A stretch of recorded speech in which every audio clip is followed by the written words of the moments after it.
Bismillahirrahmanirrahim. Assalamu alaikum. I am your teacher Manaf and I have brought you a new topic subject verb agreement.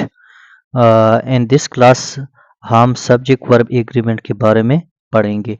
तो सबसे पहले है हमें ये जानना चाहिए कि सब्जेक्ट वर्ब एग्रीमेंट होता क्या चीज़ है। Let's begin.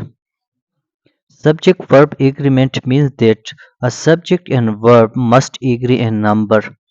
If we use a singular subject, then we must use a singular verb. If we use plural subject, then we must use plural verbs. तो इस वीडियो में हम कुछ रूल के बारे में बात करेंगे। तो आइए पढ़ते हैं।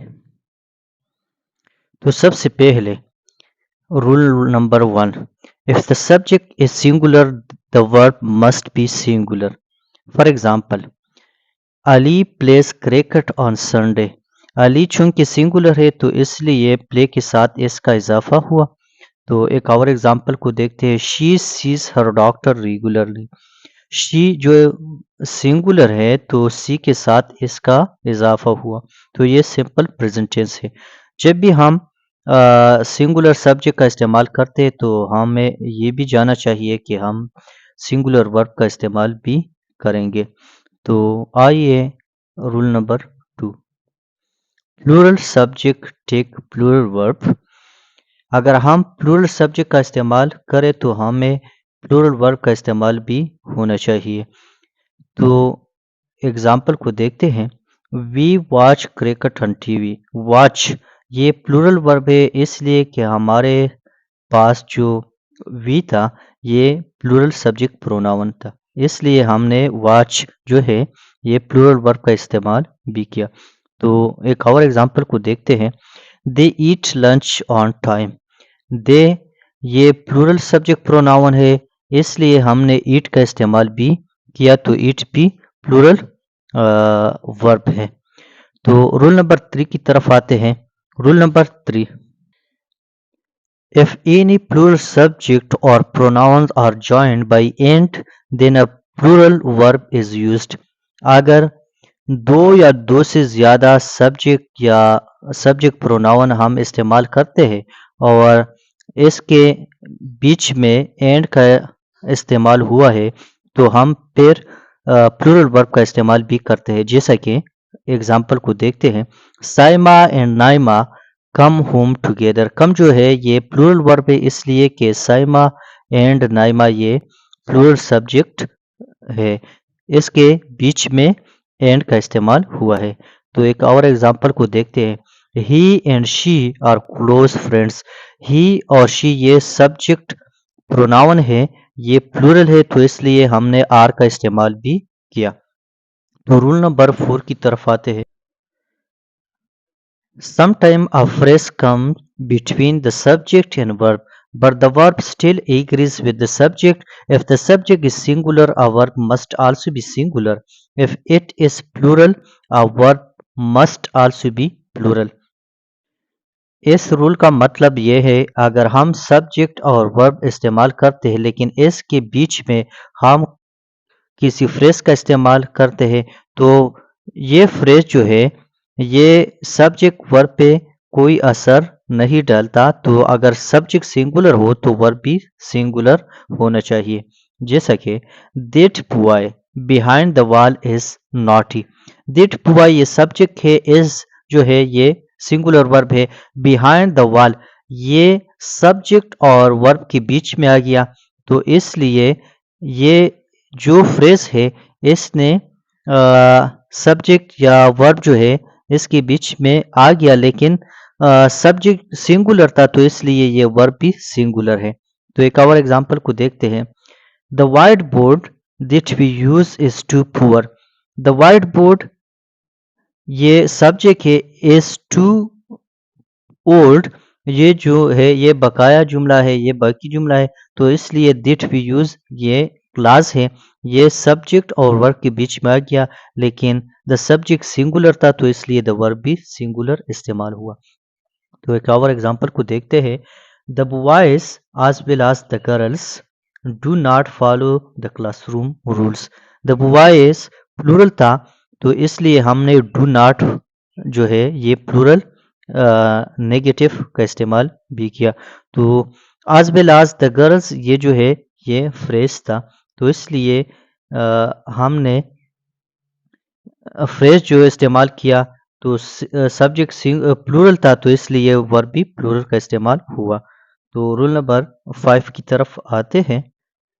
Indefinite pronoun always takes singular verb such as someone, somebody, somewhere, no one, nobody, nowhere, anyone, anybody, anywhere, each other, everyone। ये सारे जो है ये इंडिफिनेंट प्रोनाउन है, और हम जब ये इस्तेमाल करते हैं एज अ सब्जेक्ट, तो हमारे पास जो वर्ब है वो भी सिंगुलर होना चाहिए। No one wants to die, wants के साथ हमने इसका इस्तेमाल किया क्योंकि हमारे हम जो सब्जेक्ट था ये सिंगुलर था। तो एक और एग्जांपल को देखते हैं। Someone tells me a story, tell के साथ इसका इस्तेमाल हुआ क्योंकि समवन जो है ये सिंगुलर सॉरी इंडिफिनिट प्रोनाउन था। तो रूल नंबर 7 की तरफ आते हैं। Non count noun, non count noun take a singular verb, जो अनकाउंटेबल नाउन है, जो अगर हम इस किसी नाउन का इस्तेमाल करते हैं और वो नाउन अनकाउंटेबल हो यानी नाकाबिल शुमार हो, तो इसके साथ हम सिंगुलर वर्ब का इस्तेमाल करते हैं। एक example, water is the only need that every organism needs. Water is, water के बाद हमने एज का इस्तेमाल किया क्योंकि वाटर जो है ये नॉन काउंटेबल है, हम ये शुमार नहीं कर सकते। एक और रूल को देखते हैं। Some nouns ends in S but they are considered singular such as physics, news, measles, civics, mumps, etc। बाज इस तरह नाउन है जिसके आखिर में इस का इस्तेमाल हुआ है, लेकिन ये नाउन जो है ये सिंगुलर होता है, प्लूरल नहीं होता। जैसा कि एग्जाम्पल को देखते हैं। Civics is my favourite subject, civic के एंड में एस का इस्तेमाल हुआ है, लेकिन ये जो है ये सिंगुलर है। एक और example, the news is that a new leader will be selected soon. News जो है ये एस पे एंड हुआ है, लेकिन ये जो है ये सिंगुलर है, तो इसलिए हमने न्यूज़ के बाद एस का इस्तेमाल। नेक्स्ट, हम दियर इज या दियर का इस्तेमाल तब करते हैं जब हम किसी चीज़ का एग्जिस्टेंस शो करते हैं। तो दियर इज और दियर आर जो है ये आने वाला जो नाउन है इस पे डिपेंड करता है। अगर आने वाला नाउन दियर इज और दियर आर के बाद जो नाउन अगर प्लूरल हो तो हम दियर आर का इस्तेमाल करते हैं, अगर वो सिंगुलर हो तो हम इस का इस्तेमाल दियर इज का इस्तेमाल करते हैं।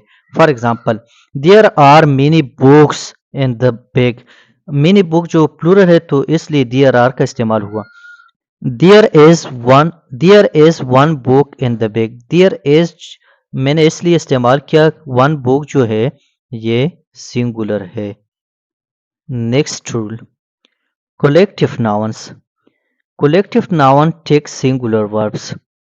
For example, the herd of goats is grazing, the herd of goat, herd जो है ये collective noun है, ये पूरे ग्रुप को इशारा करता है, तो इसलिए हमने इसका इस्तेमाल किया। एक और एग्जांपल को देखते हैं। द टीम, टीम जो है ये ये कोलेक्टिव नाउन, तो इसके बाद हम सिंगुलर वर्ब का इस्तेमाल करते हैं। जैसा कि the team was ready for the final, team के बाद मैंने वाज का इस्तेमाल किया, तो वाज सिंगुलर है और वर्ब जो है ये प्लूरल है, तो इसलिए कि टीम जो है ये कोलेक्टिव नाउन और कोलेक्टिव नाउन के बाद हम सिंगुलर वर्ब का इस्तेमाल करते हैं। Next rule, if there is one subject in more than one verb, all verb throughout the sentence will agree with the subject। अगर हमारे पास जुमले में एक सब्जेक्ट हो लेकिन वर्ब जो है वो एक से ज़्यादा हो, तो सारे वर्ब जो है ये सब्जेक्ट से एग्री लाजमी भी करेंगे। जैसा कि I eat lunch and take tea. एक और example, he goes out early in the morning and comes late in the evening. Goes comes ये जो है सिंगुलर है इसलिए कि सब्जेक्ट भी सिंगुलर था। ये था आज का टॉपिक सब्जेक्ट वर्ब एग्रीमेंट के बारे में। It was quite easy. I think there was nothing difficult in this, but the thing we should remember and keep in our mind is to remember the tenses and subject, singular subject, plural subject, and some special rules like countable nouns वो कौन से noun होते हैं, uncountable noun क्या चीज़ होते हैं, indefinite pronoun क्या चीज़ होते हैं। अगर हम ये सीखेंगे तो फिर ये जो रूल है सब्जेक्ट वर्ब एग्रीमेंट ये कोई मुश्किल रूल नहीं है। Thank you very much.